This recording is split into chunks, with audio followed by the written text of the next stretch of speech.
अगला दृष्टांत है निमित्त और उपादान। पहले समझ लो निमित्त क्या है और उपादान क्या है। कार्य की सिद्धि में दो कारण काम करते हैं, एक सहकारी होता है, एक स्वयं का होता है। समझ गए? एक निजी संपत्ति, दूसरी सरकारी संपत्ति। तो जो उपादान कारण होता है, वस्तु का स्वयं कार्य रूप ढलने की जो क्षमता होती है उसका नाम उपादान कारण होता है। और वस्तु को जो परिणमन करने में सहयोगी होता है वह निमित्त कारण होता है। समझ आया? जैसे आटे में रोटी बनने की क्षमता, ये उपादान कारण रोटी का हो गया। रसोईया, पटा बेलना, ये सब निमित्त कारण हो गए। समझ गए? आटे में रोटी बनने की क्षमता है पर बिना रसोईया की वो रोटी नहीं बनेगी, बिना पटा बेलना की रोटी नहीं बनेगी। समझ आ रहा ना? ऐसे हमारी आत्मा में परमात्मा बनने की क्षमता है पर गुरु रूपी निमित्त के बिना हम परमात्मा नहीं बन सकते। निमित्त चाहिए। अब निमित्त दो प्रकार के होते हैं, एक प्रेरक निमित्त होता है, दूसरा उदासीन निमित्त होता है। समझ गए ना? तो रोटी के लिए जो रसोईया है, आटे के लिए जो रसोईया है रोटी बनाएगा, वो हो गया आपका प्रेरक निमित्त, और पटा बेलना हो गए आपके उदासीन निमित्त। समझ गए? इस प्रकार से ये निमित्त और उपादान होते हैं। मिट्टी का कलश भले ही कुंभकार अपने आर्ट के माध्यम से बनाता है, लेकिन उसके हाथ कभी भी कुंभ के रूप में परिणत नहीं हो सकते। वो अपने हाथों से आकार देता है घड़े का, उसके हाथ कभी घड़ा नहीं बनते। घड़ा कौन बनेगा? मिट्टी ही बनेगी। कुंभकार कभी कुंभ के रूप में परिणत नहीं होता है, वह तो केवल निमित्त होता है। कुंभकार अपने योग और उपयोग के माध्यम से घड़े का रूप देता है, लेकिन घड़े का रूप जो लेता है वह तो मिट्टी ही है। यह बात अलग है कि मिट्टी में उसने पानी मिलाया है, उसे रौंदा है, चिकना किया है और लौंदा बनाया है, लेकिन जो घड़े के रूप में ढल रहा है वह मिट्टी का लौंदा है। अतः घट का उपादान कारण लौंदा है। जो लौंदा गोल बनाया ना वही है, वह घट का उपादान करता है। और कुंभ का बन जाना यह उसका कर्म है। करता कौन? घड़े का उपादान, उसी ने बनाया, और कुंभ बन गया सो ये कर्म हो गया। कुंभकार तो निमित्त करता है। कौन सा है? निमित्त करता है। कुंभ रूप बनने की क्रिया लोने में होती चली जा रही है। कुंभकार अब अलग भी हो जाए तो कुंभ का आकार ज्यों का त्यों बना रहता है। इस दृष्टांत से कुंभ का उपादान करता एवं निमित्त करता स्पष्ट समझ में आ जाता है। उपादान करता कौन है? मिट्टी का लौंदा स्वयं। निमित्त करता कौन है? कुंभकार। समझ गए ना? एक उपादान हो गया, एक निमित्त हो गया। समझ आ रहा आपको कि नहीं? पत्थर को घड़ा नहीं बनाया जा सकता, समझ गए ना, पीस कूट करके, क्योंकि उसमें उपादान नहीं है। इसलिए जो निमित्त है वो उसको कुछ नहीं कर सकता। उसमें उपादान है मिट्टी में से उसका घड़ा बना सकता है। समझ गए आप लोग कि नहीं? घड़ा बनाने की प्रक्रिया से कह रहे हैं, वरना आप लोग कहने लोग एक काम कर सकते हैं, एक शिल्पकार को बुलाते हैं, वो बड़ा पत्थर लेता है, बीच में से खोद खोद करके उसको घड़ा बना दे। नहीं, जो प्रक्रिया घड़ा बनाने की उसके आकार देने की वो कह रहा हूँ। आगे समझ में निमित्त और उपादान। बिना निमित्त के उपादान भी कोई काम नहीं करता। एक मैंने उदाहरण दिया था, आप लोगों को भी दे रहा हूँ।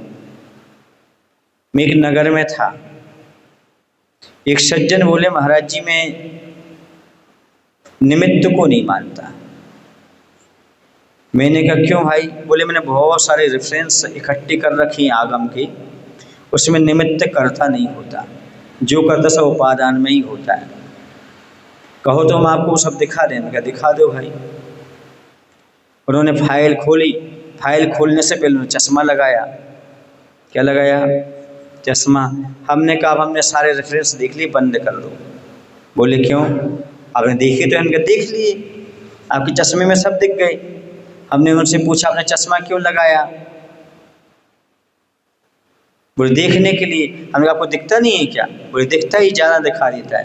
हमने कहा बस यही तो करना है, हमारे पास उपादान हो तो निमित्त हम उसमें कार्य में सहयोगी हो जाता है। ये चश्मा निमित्त बन गया दिखाने में कि नहीं आपको? अब ज़्यादा कुछ दिखाने की जरूरत नहीं है।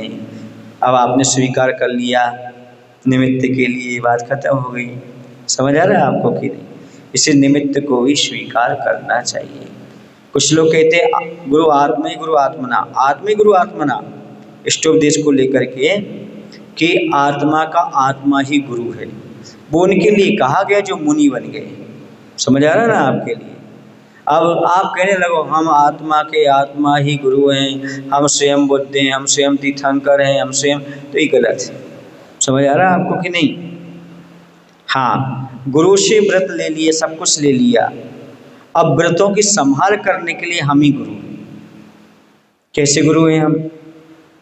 जैसे गुरु ने व्रत दे दिए, अब उसका हम पालन कर रहे कि नहीं 24 घंटे महाराज आपके पास थोड़ी रहेंगे, गुरु आपके पास थोड़ी रहेंगे। मान लो रहे भी पर आपने मन से व्रत तोड़ दिया तो उस अवस्था में गुरु ही गुरु का आत्मा ही आत्मा का गुरु बनता है। समझ आ रहा ना आपको? हाँ, वरना आपने आपको भी गुरु बना तो गड़बड़ हो जाएगा। समझ आ रहा? हाँ, क्षमता भी चाहिए, सारी चीज़ें चाहिए। तो इस दृष्टांत से समझ में आ गया ना, उपादान और निमित्त दोनों से कार्य बनते हैं, निमित्त भी चाहिए। आयु वृद्धि का प्रभाव, आम का मौसम है तो आम में हमेशा ताजगी नहीं रहती। आम जब आता है तो खट्टा मीठा रहता है, जाता है तो उसमें सड़न गलन हो जाती है ना? अभी अष्टानिका की जब चतुर्दशी अष्टमी आएगी ना, तब आम बंद, क्यों? क्योंकि उसमें सड़न गलन शुरू हो जाएगी। आम का मौसम समाप्त होने पर भी आम तो आते हैं, लेकिन पीले पीले से आते हैं, उनमें भी झुर्रियाँ पड़ जाती हैं, सड़न गलन की क्रिया आरंभ हो जाती है। उसी प्रकार आपका शरीर है, आपके द्वारा भोजन करने से वृद्धावस्था में शरीर हृष्ट-पुष्ट हो रहा है, ऐसा नहीं समझना। बचपन में गधे का बच्चा भी घोड़ा जैसा लगता है, लेकिन जब उम्र ढलान पर होती है तो सबको ढलना पड़ेगा। तेज पुंज सूर्य भी 12 बजे के बाद अस्ताचल की ओर चला जाता है। उसी प्रकार 63 साल का पुरुषों में तीर्थंकर को छोड़कर अन्य सभी के बुढ़ापा आता है। जैसे देवों में हमेशा जवानी रहती है, उसी प्रकार तीर्थंकर भी हमेशा कुमार अवस्था के समान रहते हैं, शेष सभी के बुढ़ापा आता है। अभी कुछ लोग कहते ना हमारा शरीर तो अच्छा काम कर रहा है, चलते फिरते हैं, तो बुढ़ापा आ गया, अभी बस समझे हम चल फिर रहे तो काम आ रहा है, अंदर अंदर क्या हो रहा हमें मालूम नहीं पड़ता। इसलिए आम क्या मौसम के समय आम अलग है, बीच में अलग है और अंत में अच्छी दिखते हैं आम है, लास्ट में अच्छी दिखती है आम बाजार में, लेकिन उनकी उनमें झुर्रियाँ पड़ जाती हैं और उनमें सड़न गलन। ऐसे मत समझो कि कोल्ड स्टोर से आए वो सब, हाँ, उन सब के अंदर जीव नहीं है, ऐसा कह नहीं सकते। कुछ लोग क्या करते हैं, फ्रिज में रख देते हैं सामग्री और कहते हैं इसकी मर्यादा बढ़ गई, ऐसा मत समझना। उसमें बाहर विकृति नहीं दिख रही पर अंदर जीव नहीं पड़े, ऐसा हम कह नहीं सकते, क्योंकि जैन दर्शन में कहा है जिसकी जो मर्यादा है उसको ख्याल में रखना चाहिए, वरना आप समझो ने फ्रिज में रख दिया तो मर्यादा बढ़ गया। नहीं, बाहर विकृति नहीं है, अंदर हो सकता है। जैसे सनत कुमार चक्रवर्ती का बाहर स्वरूप अच्छा था, अंदर क्या पड़ गए थे, मुख में ऐसी थाली में थूका तो नहीं पता आप लोगों को? नहीं पता? देवता आए थे परीक्षा लेने के लिए सनत चक्रवर्ती के रूप की, इतने सुंदर थे वो, समझ गए? और वो व्यायामशाला में थे, कसरत कर रहे थे। उन्होंने कहा वाह क्या रूप है, तो उन्होंने कहा रुक तो जाओ, अभी हम तो सज धस तो लेने दो, समझ गए ना? तो चक्रवर्ती अच्छी सज धस करके सिंहासन पे आए। उन्होंने कहा देवता ने कहा अब वो रूप नहीं बचा जो था पहले था, तुमने ऐसा क्यों कहा? बोली थाली लाओ, थूक कर देखो, देखो तो कीड़ी। सुन रहे आप लोग कि नहीं? किसके? चक्रवर्ती के मुख में। आज समझ में आ रहा आपको कि नहीं आ रहा? उन्होंने कहा बाहर से भले अच्छा दिख रहा है, अंदर कब परिणमन चल रहा हमें मालूम नहीं पड़ता। बाहर से आम अच्छा दिख रहा, अंदर कैसा सड़ा है मालूम नहीं पड़ता। इसी शरीर बुढ़ापे में दिख रहा है, अच्छा अंदर क्या हो रहा है मालूम नहीं पड़ता। सडनली 10 दिन में हॉस्पिटल जाते हैं और 10 दिन के बाद लौट करके आ जाते हैं। कहाँ? सीधे शमशान घाट। इतनी जल्दी हो गया, किसी को मालूम नहीं पड़ा, कोई मालूम नहीं, इतने अच्छे से चलते फिरते सब कुछ करते थे और 10 दिन में ही ऐसा हो गया। अंदर परिणमन चल रहा था, बाहर से देखने में नहीं आ रहा था। समझ गए ना? इसलिए आयु की वृद्धि का प्रभाव सोचो। आयु की वृद्धि हो रही है तो आपके शरीर क्षीण हो रहा है। क्या हो रहा है? शरीर क्षीण हो रहा है। ये बिल्कुल विश्वास करके चलो, आयु की वृद्धि शरीर की क्षीणता। विश्वास नहीं रखोगे तो संलेखना की तैयारी कब करोगे? आत्मकल्याण की बात कब करोगे? हाँ, इसलिए बुढ़ापा आ गया, हम तो अच्छे हैं, चलते फिरते, ऐसे मत समझना।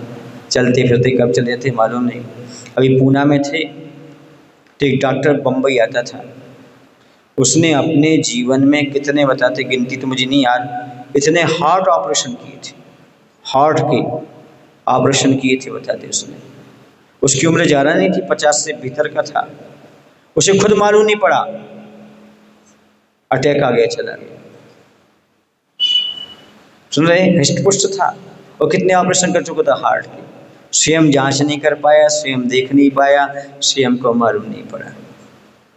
इसलिए कहते हैं प्लाई बोर्ड पर, पंखा पर, मोबाइल पर गारंटी लिखने वाले 5 साल की, 10 साल की जो लिख रहे हैं उनसे पूछो उनकी गारंटी कितने की? उनकी गारंटी है क्या कल की? लिख तो दी गारंटी है 5 साल तक प्लाई चलेगी, चलेगा, खराब नहीं होगा, वापस हो जाएगा। उससे पूछो तुम्हारी कितनी गारंटी है, पहले तुम्हारी कितनी आयु शेष है? नहीं पता। इसलिए आयु वृद्धि का प्रभाव शरीर पर पड़ता है, इसे विश्वास करना चाहिए, इसे उसी के अनुसार काम लेना चाहिए। अभी आप लोगों ने देखा होगा पारोला के पहले ही पूज्य अक्षय सागर जी महाराज आ रहे थे, मालूम आपको? उनके साथ एक क्षुल्लक जी थे, क्या नाम था उनका? तत्वास सागर जी। इतने अच्छे चले आ रहे थे, अंदर परिणमन चल रहा था शरीर का, और क्या हो गई अचानक सडनली चलते चलते संलेखना हो गई। इसलिए हम कुछ नहीं कह सकते शरीर के बारे में, इसे शरीर के प्रति हमेशा सावधान रहना चाहिए। इस शरीर कब धोखा दे जाए कोई पता नहीं। उर्दू में से बदमाश बोलते हैं, शरीर को क्या बोलते हैं? बदमाश। इसका अर्थ क्या है? जो धोखा दे दे उसका नाम। हाँ, ये हमेशा धोखा दे देता शरीर का। शरीर कब धोखा दे दे मालूम नहीं पड़ता। अपन सोचे सब अच्छा है और कब क्या कर जाए कोई भरोसा नहीं। इसलिए शरीर का विश्वास ना करते हुए अपनी साधना की ओर ध्यान देना चाहिए। समझ गए? तीर्थंकर नहीं हो कि हमेशा यौवन बने रहो, अंदर अंदर सब परिणमन चलता रहता है, ऐसा। समझ आ गया? हम पूना में थे अभी, एक जवान महिला थी,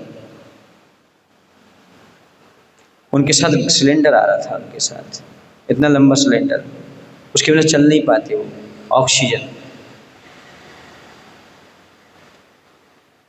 30-35 साल की महिला। हमने कब से चल रहा? बोली 12 साल से चल रहा। गैस सिलेंडर साथ में, 1 मिनट को भी नहीं निकाल सकते वो ऑक्सीजन, बहुत कठिन है। इसी आपका शरीर स्वस्थ है जब तक आपकी इंद्रियां साथ देने से शिथिल नहीं हुई हैं, बुढ़ापा नहीं आ रहा है, रोग नहीं घिरा है, तब तक आत्म कल्याण कर लो, संयम को धारण कर लो। ये कहने का तात्पर्य है। बोले महावीर भगवान की। आचार्य गुरुदेव भगवान श्री विद्यासागर जी महाराज।